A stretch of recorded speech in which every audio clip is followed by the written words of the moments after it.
po kung sakali pong may darating na po talagang request from the ICC, like for example, a warrant, no? Warrant of arrest at gustong magpatulong sa atin, ano pong expected na gawin dapat ng gobyerno sa atin, natin under our laws? Okay. Ang sagot ko po ay doon din base sa mga executive pronouncements ng DOJ. Ang sabi po niya ay siya ay seriously studying all options available to it given may binanggit po siya na nagkaroon ng implementing rules yung extradition law. So sabi ng DOJ, it has not seen nor received a copy of the ICC warrant of arrest but pinag-aaralan niya ang kanyang options.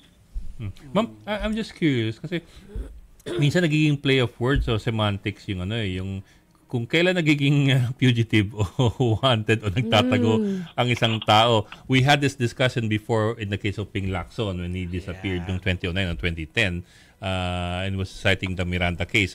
And then we had this sort of mini debate, hindi naman debate siguro, with Atty. Torion nung panahon ni Kibuloy. When Kibuloy was in hiding, they refused to call it in hiding, and hindi raw siya fugitive. Although eventually nahuli din siya. Yes.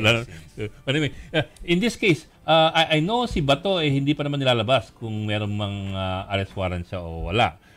Pero kung sakaling maglabas nga ng arrest warrant ang ICC at hindi pa siya lumilitaw, would he then be a fugitive or would he be, as Atty. Torion would usually say, just making himself scarce and not even hiding? Kapag po sa base sa mga international standards, pagka if they are wanted in a criminal case or nagkaroon na ng na-issuehan ng warrant or similar action for arrest by a court or competent authority, tapos if they refuse or they avoid surrender, so especially doon sa pag ito po ay sa mga international standards or Interpol. Opo. So yun po ay magiging considered fugitive. Okay. I suppose that's clear. Yeah. I just had to ask that kasi. So fugitive. minsan nalilito na ako, nagdududa na sa sarili ko Mga euphemisms, pinapaganda, iniiba yung mga wordings. Ma'am, tapos going back to Bato. So I was also wondering about that Can you TRO something that is not yet officially handed over or has not yet been, I don't know, what's the word for that? Hindi pa nasi-serve. Is that possible? Parang preemptive TRO? Opo. Again, dahil po hindi procedurally infirm po talaga kasi yung manifestation niya.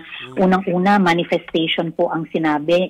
Ang ipinangalan niya dun sa ipina-file niya. Pero marami naman pong reliefs na hinihingi. So, pag manifestation kasi, di po ba alam naman na pag manifestation. So, meron ka lamang sinasabi na for information. So, para pong ang basak namin ay para ba siyang disguised request for an advisory opinion. Pero, alam naman natin na this is beyond the scope of the Supreme Court kasi nga, very specific kung kailan ba pwedeng ma-invoke yung judicial power. So, sinabi na ng Supreme Court sa mga iba-ibang cases, sabi niya hindi naman siya ang sagot sa lahat ng tanong natin sa buhay. So, and a case will be ripe for adjudication only when a government action has been performed or accomplished. Okay. Tapos yung challenged action results in an immediate or threatened injury to the petitioner. So, tapos yung pagiging entitled din po sa preliminary injunction, ay klaro na rin po yung requisites kasi sa mga Supreme Court cases, yung number 1, kailangan may clear and unmistakable right. Number 2, may material and substantial invasion of the right. Number 3, merong urgent need for the writ to prevent irreparable injury. Tapos no other speedy or adequate remedy. So, dahil absent po ito, hindi talaga po magiging entitled. Tsaka yung dati pong TRO na hiningi na talaga dun sa main case na deny na po yun ng Supreme Court eh.